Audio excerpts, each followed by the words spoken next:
जय हिंद। आज है 23 जनवरी, सुभाष चंद्र बोस जी की जयंती। आइए उनके बारे में थोड़ी चर्चा करते हैं। भारत के इतिहास में महानायक नेताजी सुभाष चंद्र बोस के अलावा ऐसा कोई व्यक्तित्व नहीं हुआ है जिसने महान सेनापति, वीर सैनिक, राजनीति, कूटनीति वगैरह वगैरह प्रत्येक क्षेत्र में अपनी महारत का लोहा मनवाया हो। सुभाष चंद्र बोस एक ऐसा महान व्यक्तित्व थे जिनका मार्ग कभी भी कोई निजी स्वार्थ नहीं रोक सका। सुभाष चंद्र बोस जी का जन्म 23 जनवरी 1897 ईस्वी में उड़ीसा के कटक नामक जगह पर हुआ था। उनके पिताजी का नाम जानकीनाथ बोस था और माँ जी का नाम प्रभावती देवी था। जानकीनाथ बोस कटक शहर के मशहूर वकील थे। वे बंगाल विधानसभा के सदस्य भी रहे थे। अंग्रेजी सरकार ने उन्हें राय बहादुर का खिताब भी दिया था। नेताजी एक बहुत मेधावी छात्र थे। उन्होंने इंग्लैंड में जाकर ICS इंडियन सिविल सर्विस की परीक्षा पास की थी।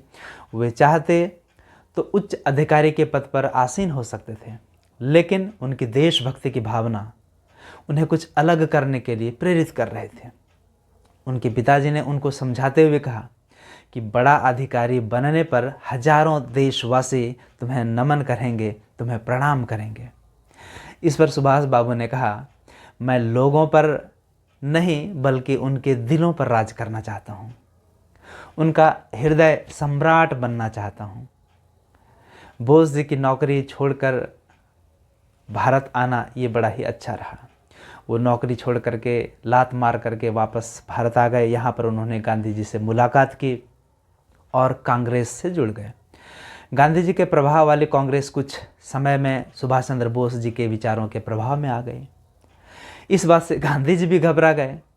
बहुत जल्दी ही सुभाष बोस के एक महत्वपूर्ण युवा नेता बन गए। 1931 में गांधी इरविन जब समझौता हुआ, उसमें भगत सिंह की मौत की सज़ा के खिलाफ मजबूती से आवाज़ नहीं उठाने से सुभाष चंद्र बोस गांधी जी से नाराज़ भी हो गए। 1939 में उनका कांग्रेस का अध्यक्ष चुना जाना गांधी जी ने अपने निजी हार के रूप में ले लिया। तब सुभाष चंद्र बोस ने खुद ही कांग्रेस से त्यागपत्र दे दिया। सुभाष चंद्र बोस ने गर्मपंथी तत्वों को साथ जुटाने की हिम्मत की और इसी उम्मीद में फॉरवर्ड ब्लॉक की स्थापना की, लेकिन सन 1940 में वह पुनः बंदी बना लिए गए क्योंकि गर्म दल के नेता थे। लेकिन वे फरार होकर यूरोप पहुंच गए। इटली के मुसोलिनी और जर्मनी के हिटलर से मुलाकात की और उनसे अंग्रेज़ों के खिलाफ युद्ध में मदद करने का वचन लिया और उनको वचन भी दिया। जून 1943 में उन्होंने घोषणा की कि अंग्रेज़ों से यह उम्मीद करना, ये आशा करना बिल्कुल व्यर्थ है कि वे खुद अपना साम्राज्य छोड़ देंगे और हमें दे देंगे। हमें भारत के भीतर और बाहर से आज़ादी के लिए खुद संघर्ष करना होगा। यूरोप से जापान वो आ गए और उनसे सहायता का वचन लिया। सिंगापुर में रास बिहारी बोस जी ने स्वेच्छा से स्वतंत्रता परिषद जो थी उसका नेतृत्व सुभाष चंद्र बोस जी को सौंप दिया। नेताजी आज़ाद हिंद फौज के प्रधान सेनापति बन गए। उन्होंने जापानी सेना द्वारा अंग्रेज़ों की फौज से पकड़े हुए भारतीय युद्ध बंदियों को आज़ाद हिंद फौज में भर्ती करना शुरू किया। नेताजी ने 5 जुलाई 1943 को सिंगापुर के टाउन हॉल के सामने सुप्रीम कमांडर यानी कि सर्वोच्च सेनापति के रूप में सेना को संबोधित करते हुए दिल्ली चलो का नारा दिया और जापानी सेना के साथ मिलकर ब्रिटिश और कॉमनवेल्थ सेना से बर्मा सहित इम्फाल और कोहिमा में एक साथ जमकर मोर्चा लिया। 21 अक्टूबर 1943 को सुभाष चंद्र बोस ने आज़ाद हिंद फौज के सर्वोच्च सेनापति की हैसियत से स्वतंत्र भारत की अस्थायी सरकार बनाई, जिसे जर्मनी ने जापान, फिलीपींस, कोरिया, चीन, इटली, मॉन्टेगो और आयरलैंड सहित 11 देशों की सरकारों ने मान्यता दी। जापान ने अंडमान और निकोबार द्वीप समूह को इस अस्थायी सरकार दे दी है। ये द्वीप सुभाष चंद्र बोस ने उन द्वीपों में गए और उनका नया नामकरण किया शहीद द्वीप, स्वराज द्वीप, ऐसे ऐसे स्वदेशी नाम दिए। 6 जुलाई 1944 को उन्होंने रंगून रेडियो स्टेशन से महात्मा गांधी जी के नाम जारी एक प्रसारण में अपनी स्थिति स्पष्ट की और आज़ाद हिंद फौज द्वारा लड़ी जा रही इस निर्णायक लड़ाई की जीत के लिए उनकी शुभकामनाएं मांगी। मैं जानता हूं कि ब्रिटिश सरकार भारत की स्वाधीनता की मांग कभी स्वीकार नहीं करेगी। मैं इस बात का कायल हो चुका हूं कि यदि हमें आज़ादी चाहिए तो हमें खून के दरिया से गुजरने को तैयार रहना चाहिए। अगर मुझे उम्मीद होती कि आज़ादी पाने का एक और सुनहरा मौका अपनी ज़िंदगी में हमें मिलेगा तो मैं शायद घर छोड़ता ही नहीं। मैंने जो किया अपने देश के लिए किया है, विश्व में भारत की प्रतिष्ठा बढ़ाने और भारत की स्वाधीनता के लक्ष्य के निकट पहुंचने के लिए किया है। भारत की स्वाधीनता की आखिरी लड़ाई शुरू हो चुकी है। आज़ाद हिंद फौज के सैनिक भारत की भूमि पर सफलतापूर्वक लड़ रहे हैं। हे राष्ट्रपिता, भारत की स्वाधीनता के इस पावन युद्ध में हम आपका आशीर्वाद और शुभकामनाएं चाहते हैं। सुभाष बोस द्वारा ही गांधी जी के लिए पहली बार राष्ट्रपिता शब्द का प्रयोग किया गया था। इसके अलावा सुभाष चंद्र बोस ने आज़ाद हिंद फौज के कई ब्रिगेड बनाकर उन्हें नाम दिए, जैसे कि Mahatma Gandhi brigade, Abul Kalam Azad brigade, Jawaharlal Nehru brigade और सुभाष चंद्र बोस ब्रिगेड। सुभाष चंद्र बोस ब्रिगेड के सेनापति शाहनवाज खान थे। आज़ाद हिंद फौज की महिला फौज रानी झांसी रेजिमेंट में कैप्टन लक्ष्मी सहगल थीं, जो पेशे से डॉक्टर थीं। 1998 ईस्वी में उनको पद्म विभूषण से सम्मानित भी किया गया था। 22 सितंबर 1944 को उन्होंने अपने सैनिकों को मार्मिक शब्दों में संबोधित करते हुए कहा था, हमारी मातृभूमि स्वतंत्रता की खोज में है। तुम मुझे खून दो, मैं तुम्हें आज़ादी दूंगा। यह स्वतंत्रता की देवी की मांग है। दूसरे विश्व युद्ध में जर्मनी और जापान की हार के बाद नेताजी ने रूस से सहायता मांगने का निश्चय किया। 18 अगस्त 1945 को नेताजी हवाई जहाज़ से मंचूरिया की तरफ जा रहे थे। इस सफ़र के दौरान ही वे लापता हो गए। उनकी गुमशुदगी को हवाई दुर्घटना में मौत बताया गया, लेकिन वास्तव में उनका क्या हुआ यह आज तक इस रहस्य पर पर्दा बना हुआ है, ये रहस्य बना हुआ है।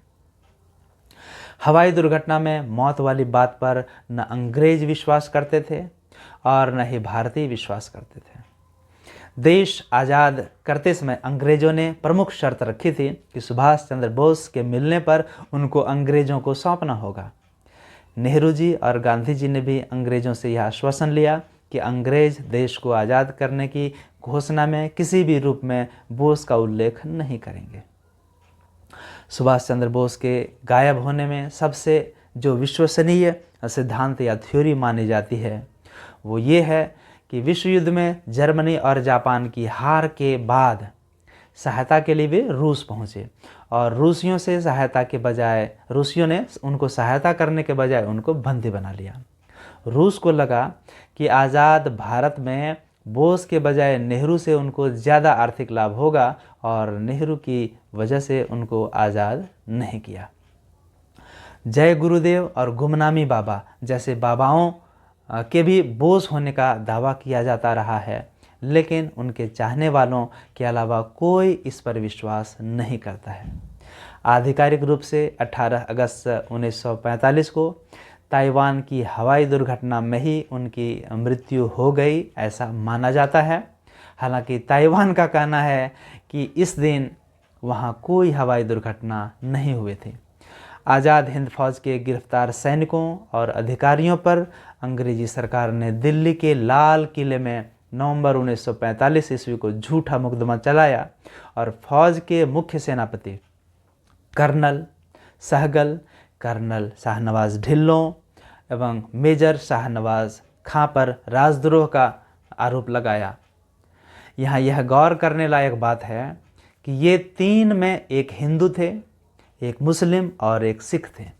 इनके पक्ष में सर तेज बहादुर सप्रू, जवाहरलाल नेहरू, भूला भाई देसाई और के एन काटजू ने दलीलें दी, लेकिन फिर भी इन तीनों को फांसी की सज़ा सुनाई गई। इस निर्णय के खिलाफ पूरे देश में कड़ी प्रतिक्रिया हुई। आम जनमानस भड़क उठा और अपने दिल में जल रहे मशालों को हाथ में थामकर उन्होंने इसका पुरजोर विरोध किया। नारे लगाए गए, लाल किले को तोड़ दो, आज़ाद हिंद फौज को छोड़ दो। और विवश होकर तत्कालीन वायसराय वेवेल ने अपने विशेषाधिकार का प्रयोग करके इनकी मृत्युदंड की सज़ा जो तीनों को दी गई थी उसको माफ़ कर दिया। और इस तरह से सुभाष चंद्र बोस जी और उनके आज़ाद हिंद फौज और उनके सैनिकों ने हमारे देश की आज़ादी में एक महत्वपूर्ण भूमिका निभाई। क्या लगता है किसी एक से या किसी एक संगठन से या किसी एक समुदाय से भारत देश आज़ाद हो गया? नहीं, ऐसा बिल्कुल नहीं हुआ, बल्कि सभी ने मिलकर इस देश को आज़ाद करने में महत्वपूर्ण भूमिका निभाई है। तो आज के दिन हम सुभाष चंद्र बोस जी को याद करें, उनकी आज़ाद हिंद फौज को याद करें और उनका आभार व्यक्त करें। और साथ ही साथ जिन वीर सैनिकों ने अपनी शहादत दी उनको भी हम नमन करें। तो आइए आज संकल्प हम ये भी लेते हैं कि हम भी वीर सुभाष चंद्र बोस जी जैसे बनेंगे, साहसी बनेंगे, पढ़ाई में भी पीछे नहीं रहेंगे। जिस तरह उन्होंने ICS की परीक्षा में पास किया, चौथा रैंक लाया और फिर त्यागपत्र दे दिया, फाड़ करके सौंप दिया, तो अंग्रेजी सरकार घबरा भी गई थी, आश्चर्यचकित हुई थी कि लोग यहाँ नौकरी लेना चाहते हैं और ये बंदा जो है ये नौकरी छोड़ रहा है। और तभी से सुभाष चंद्र बोस जी पर नज़र थी अंग्रेज़ों की और इस तरह से उनको फिर बंदी बनाया गया था। तो धन्यवाद और आभार प्रकट करते हैं उनके प्रति, उनकी फ़ौज के प्रति, उन तमाम वीर शहीदों के प्रति। नमस्कार, जय हिंद।